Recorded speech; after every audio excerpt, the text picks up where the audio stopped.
North Carolina. As you know, the 14th Congressional District election is coming up, and understandably, there are some things you need to know. A congressman is charged with promoting human interest and protecting American citizens from big business and special interests. However, Philip Ayoub's history as NC's Special Superior Court judge proves otherwise.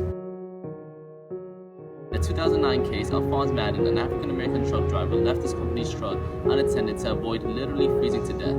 Out of 7 judges that ruled in this case, Philip Ayoub was the only one to defend the company's decision to fire him. How embarrassing. Years later, in 2013, Philip Ayoub once again showed that he's not fit to represent the interests of the people, especially women. In the Hobby Lobby versus Ceballos case, he voted to prohibit the Department of Health and Human Services from requiring closely held, for-profit secular corporations to provide contraceptive coverage as a part of their employer-sponsored health insurance plans. Evidently, Philip Ayoub values protecting corporate interests over ensuring fundamental human rights, a completely unacceptable belief for a congressional nominee.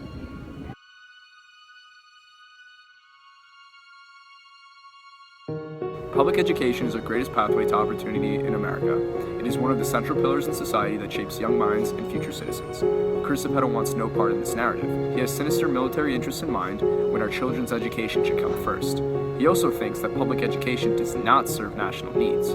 Did you know that Chris Cepeda's America First budget slashes education funding by $9.2 billion? He also wants to take away our teachers and our jobs. And what about our undocumented citizens? Chris Cepeda claims to support education for all, but don't be fooled. Not only is Chris Cepeda against equal access to education for all, he's also against immigration. Did you know that Chris Cepeda supports the deportation of undocumented children and families?